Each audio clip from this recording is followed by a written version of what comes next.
మీ పిల్లల భవిష్యత్తు కోసం భూమి మీద ఇన్వెస్ట్ చేయాలనుకుంటున్నారా? అయితే ఎక్కడ చేయాలి? మన సౌత్ హైదరాబాద్ ఇప్పుడు గ్లోబల్ రియల్ ఎస్టేట్ మార్కెట్ ని ఎందుకు అంతలా ఆకర్షిస్తుంది? శంషాబాద్ నుండి జడ్చర్ల వరకు అసలు అభివృద్ధి జరుగుతుందా? హైదరాబాద్ బెంగళూరు హైవేలో ఔటర్ రింగ్ రోడ్డు నుండి రీజనల్ రింగ్ రోడ్డు వరకు లాంగ్ టర్మ్ ఇన్వెస్ట్మెంట్ ఏ ప్రాంతాల్లో చేయొచ్చు? ఇండియాలోనే అత్యంత పొడవైన హైవే NH44 డిజిటల్ హైవేగా మారబోతుందా? మరో 5 సంవత్సరాల్లో ఏర్పడబోయే ఫార్మా సిటీ సౌత్ హైదరాబాద్ ను ఏ విధంగా శాసించబోతుంది? రీజనల్ రింగ్ రోడ్డు వరకు విస్తరిస్తున్న HMDA పరిధితో ఎవరికి లాభం, ఎవరికి నష్టం? Hello viewers, welcome to our channel మన భూమి. ముందుగా మా వీడియోస్ చూస్తూ మమ్మల్ని సపోర్ట్ చేస్తున్న ప్రతి ఒక్కరికి పేరు పేరున మా ధన్యవాదాలు. మా పిల్లల చదువుల కోసం, ఇంకా వారి పెళ్లిళ్ల కోసం, అంటే పూర్తిగా వారి భవిష్యత్తు కోసం long term investment south Hyderabad లో, అంటే హైదరాబాద్ బెంగళూరు నేషనల్ హైవేలో ఏ ప్రాంతాల్లో ఇన్వెస్ట్ చేస్తే మాకు మంచి లాభాలు వస్తాయి, ఇప్పుడు అంటే 2024లో ఇన్వెస్ట్ చేసి ఎన్ని సంవత్సరాలు వెయిట్ చేసి ఎక్కువ రిటర్న్ ఆన్ ఇన్వెస్ట్మెంట్ తీసుకోవచ్చు అని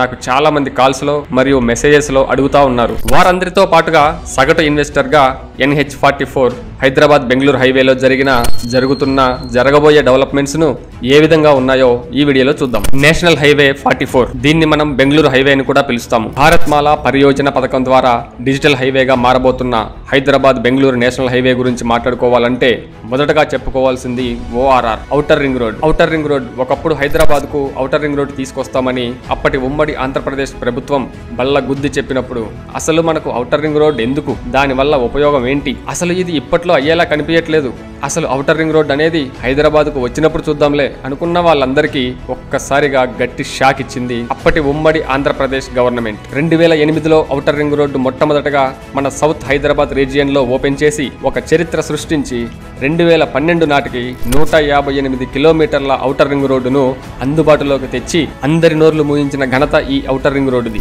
158 కిలోమీటర్ల ఔటర్ రింగ్ రోడ్డుతోనే ఊహించని విధంగా జరిగిన డెవలప్మెంట్స్ ని చూస్తున్నాం. ఇక ఇప్పటి తెలంగాణ ప్రభుత్వం ప్రకటించినట్లుగానే రాబోయే 340 కిలోమీటర్ల రీజనల్ రింగ్ రోడ్డు వల్ల మరియు ఔటర్ రింగ్ రోడ్డు నుండి రీజనల్ రింగ్ రోడ్డు వరకు HMDA పరిధిగా ప్రకటించడం వల్ల ఇన్వెస్టర్లు కూడా ముందు చూపుతో ఇప్పటికే ఈ హైవేలో పెట్టుబడులు పెట్టడానికి మొగ్గు చూపుతున్నారు. ఇక శంషాబాద్ నుండి జడ్చర్ల వరకు ఏమేం డెవలప్మెంట్స్ జరిగాయి అనే విషయానికి వస్తే, ఔటర్ రింగ్ రోడ్డు లోపల ఉన్న శంషాబాద్ లో ఎయిర్పోర్ట్ ఉండడం వల్ల ఇప్పటికే ఎంతలా డెవలప్మెంట్ అయిందో మళ్ళీ చెప్పనవసరం లేదు, మీరు చూస్తూనే ఉన్నారు. ఇక్కడ ఇంకో బిగ్గెస్ట్ డెవలప్మెంట్ ఏంటంటే స్మార్ట్ సిటీ. ఇది దాదాపు 3000 ఎకరాల్లో మై హోమ్ గ్రూప్ ప్రతిష్టాత్మక డ్రీమ్ ప్రాజెక్ట్ గా ఓ కొత్త మహానగరాన్ని నిర్మించబోతున్నారు. ఇక శంషాబాద్ ఎయిర్పోర్ట్ వరకు మెట్రో ట్రైన్ అనౌన్స్మెంట్ చేసి ఇప్పటికే పనులు కూడా మొదలుపెట్టే యోచనలో ఉంది తెలంగాణ ప్రభుత్వం. అయితే శంషాబాద్ ఎయిర్పోర్ట్ నుండి రాబోతున్న అత్యంత ప్రతిష్టాత్మక ఫార్మాసిటీ కనెక్టివిటీతో ఎంతో సులభతరం చేస్తూ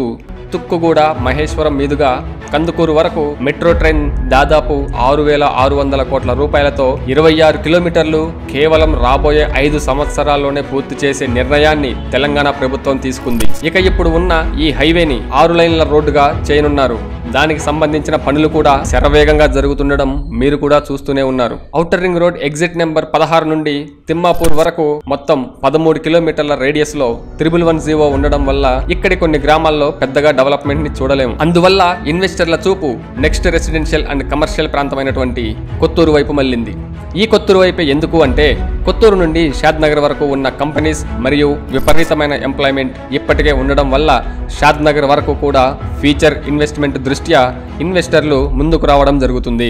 ఇక్కడ ఎస్టాబ్లిష్ అయిన కంపెనీస్ లో ముఖ్యంగా చెప్పుకోవాల్సిన కంపెనీస్ అండ్ ఇండస్ట్రీస్ ఏంటంటే LV Prasad eye institute, Natco pharma, Lindstrom services India private limited, KDL logistic park, Asian paints, P&G, Procter and Gamble, Johnson and Johnson, Haldiram's, Quantra, Pokarna engineered stone limited, Novus green energy systems limited, Aerolite industries private limited లాంటి అనేక companies ఎప్పటి నుండో ఇక్కడ కొన్ని వేల మందికి ఉపాధి కల్పిస్తున్నాయి. ఇవే కాకుండా మైక్రోసాఫ్ట్ డేటా సెంటర్ సుమారు 275 కోట్ల రూపాయలతో ల్యాండ్ ఎక్వైర్ చేసి ఇప్పటికే కన్స్ట్రక్షన్ కూడా శరవేగంగా జరుపుతుంది. దాదాపు 15 లక్షల మంది జనాభా ఉన్న షాద్ నగర్ లో ఇప్పుడు ఇన్వెస్ట్ చేయాలనుకున్న వారు దయచేసి ఇప్పుడే ఇన్వెస్ట్ చేసుకోవడం చాలా మంచిది. ఎందుకంటే హాలీవుడ్ సెలబ్రిటీస్ సైతం ఈ షాద్ నగర్ పరిసర ప్రాంతాల్లో కొన్ని వందల ఎకరాలు ఇప్పటికే సొంతం చేసుకొని ఫ్యూచర్ లో ఈ షాద్ నగర్ చుట్టుపక్కల ప్రాంతంలోనే వారి ఫామ్ హౌసెస్ ని నిర్మించుకునే ఆలోచనలో ఉన్నట్టు కూడా తెలుస్తుంది. ఇన్వెస్టర్లు ఇక్కడ పెట్టుబడులు పెట్టడానికి ఇంకో బలమైన కారణం నెహ్రూ జూలాజికల్ పార్క్. చార్మినార్ దగ్గరలో ఉన్న ఈ జూ పార్క్ ని షాద్ నగర్ దగ్గర ఉన్న కమ్మదనం గ్రామానికి షిఫ్ట్ చేయడం వల్ల షాద్ నగర్ అనేది ఒక పర్యాటక ప్రాంతంగా కూడా అభివృద్ధి జరుగుతుంది. ఇక షాద్ నగర్ నుండి జడ్చర్ల వరకు చూసినట్లయితే బాలానగర్ ఇండస్ట్రియల్ కారిడార్ తో మంచి అభివృద్ధి జరిగిందనే చెప్పుకోవచ్చు. బాలానగర్ తర్వాతనే మనకి పోలేపల్లి సెజ్ సుమారు 1000 ఎకరాల విస్తీర్ణంలో ఉండడం మరియు భారీ ఎంప్లాయ్మెంట్ రావడం వల్ల ఇన్వెస్టర్లు తెలివిగా ముందు చూపుతో ఈ హైదరాబాద్ బెంగళూరు హైవే మీద ఇన్వెస్ట్ చేస్తున్నారు. దీనికి ఇంకో బలమైన కారణం ఏంటంటే జడ్చర్ల. ఈ జడ్చర్ల వరకు అభివృద్ధి వేగంగా జరుగుతుండడం వల్ల జడ్చర్ల మరో హైదరాబాద్ గా మారబోతుంది అనడంలో ఎలాంటి అనుమానం లేదు. ఇక ఔటర్ రింగ్ రోడ్డు నుండి రీజనల్ రింగ్ రోడ్డు వరకు ల్యాండ్ రేట్స్ ఎలా ఉన్నాయి అంటే 2024లో అంటే ఇప్పుడు ఈ హైవేలో ఎక్కడ తక్కువ పెట్టుబడి పెట్టి ఎక్కువ లాభాలు పొందొచ్చో ఒక్కసారి చూద్దాం. ఔటర్ రింగ్ రోడ్డు నుండి తిమ్మాపూర్ వరకు చూసుకుంటే ఒక గజం విలువ 35,000 రూపాయల నుండి 45,000 రూపాయల వరకు ఉండడం వల్ల ఒక చిన్న ఇన్వెస్టర్ గా ఇక్కడ ఇన్వెస్ట్ చేయలేని పరిస్థితి ఉంది. ఇక కొత్తూరు నుండి షాద్ నగర్ వరకు ఒక గజం విలువ దాదాపు 20,000 రూపాయల నుండి 30,000 రూపాయల వరకు ఉండడం వల్ల ఇన్వెస్టర్లు ఈ ప్రాంతంలో పెట్టుబడులు పెట్టడానికి అవకాశం ఉంది. ఇన్వెస్టర్లకి ఈ ప్రాంతంలో పెట్టుబడి పెట్టడం అనేది ఒక వరంగా చెప్పచ్చు.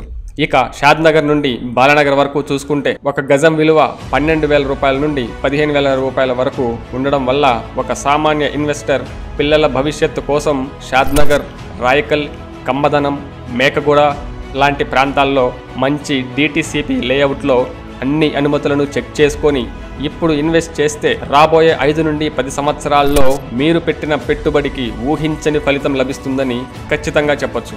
అభివృద్ధి జరిగిన ప్రాంతాల్లో పెట్టుబడి పెట్టలేకపోయాను అని బాధపడే వాళ్ళకి ఇప్పుడు అభివృద్ధి జరగబోయే ప్రాంతంలో పెట్టుబడి పెట్టే గొప్ప అవకాశాన్ని తెలివిగా ఉపయోగించుకుంటారని ఆశిస్తున్నాము.